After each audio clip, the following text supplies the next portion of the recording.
अमरावती महानगरपालिकेच्या निवडणुकीत राष्ट्रवादी काँग्रेस पक्षाने आपली ताकद दाखवून दिली आहे. राष्ट्रवादी काँग्रेस अजित पवार गटचे नेते आमदार संजय खोडके, आमदार सुलभा खोडके तसेच त्यांच्या मुलीने गाडगेनगर येथील प्रगती शाळेत प्रभाग क्रमांक 2 करिता मतदानाचा हक्क बजावलाय. या मतदानानंतर आमदार संजय खोडके यांनी प्रतिक्रिया देताना मनपावर राष्ट्रवादी काँग्रेसचाच ध्वज फडकणार असा ठाम विश्वास व्यक्त केलाय. प्रत्येक व्यक्तीला तो लहान असो मोठा असो एक मतदान करण्याचा अधिकार दिलेला आहे. त्या जनतेने सर्वांनी मतदारांनी आपला हक्क बजावला पाहिजे असं मी आजच्या दिवशी आवाहन करतो. मोठा कौल आपल्या पक्षाकडे दिसून पडत आहे, कसं पाहता?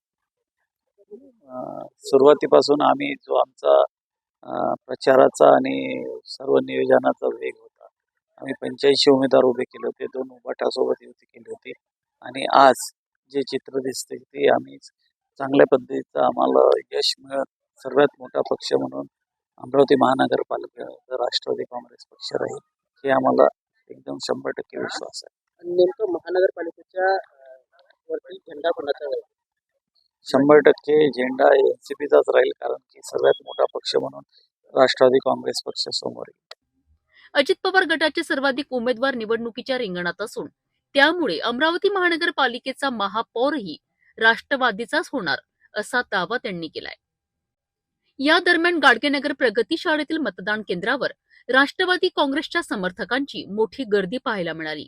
कायदा व सुव्यवस्था अबाधित राहावी याकरिता मतदान केंद्र परिसरात कडक पोलीस बंदोबस्त तैनात करण्यात आला होता. एकूणच अमरावती शहरात निवडणुकीच्या पार्श्वभूमीवर उत्साही वातावरण असून लोकशाहीच्या या उत्सवात मतदारांचा उत्स्फूर्त सहभाग दिसून येत आहे. अमरावती महानगरपालिकेची निवडणूक चालू झाली त्या दिवसापासून या ठिकाणी आम्ही राष्ट्रवादी काँग्रेस पक्षाच्या प्रचाराला सुरुवात केली होती. आणि आपल्या सर्वांना माहीत आहे की गेल्या 6 वर्षापासून अमरावती महानगरपालिका, कारण 4 वर्ष झाले महानगरपालिकेची निवडणूक झाली नाही, परंतु या ठिकाणी शासनाच्या माध्यमातून अमरावती शहराचा विकास करत असताना महाराष्ट्र शासनाकडून जास्तीत जास्त पैसा आणून त्या ठिकाणी विकास करण्याचं मी काम केलेलं आहे. आणि हेच आव्हान पुढे सांगितलं की या ठिकाणी राष्ट्रवादी काँग्रेस पक्षाच्या घड्याळ चिन्हाचं बटन दाबून जास्तीत जास्त उमेदवाराला या ठिकाणी नगरसेवक म्हणून निवडून द्या.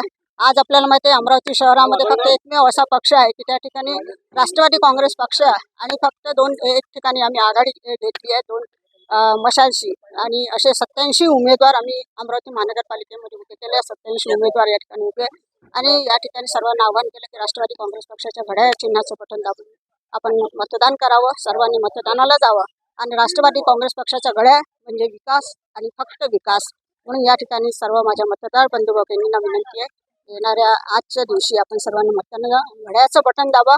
निश्चितच विकास झाल्याशिवाय राहणार नाही आणि होणार. धन्यवाद.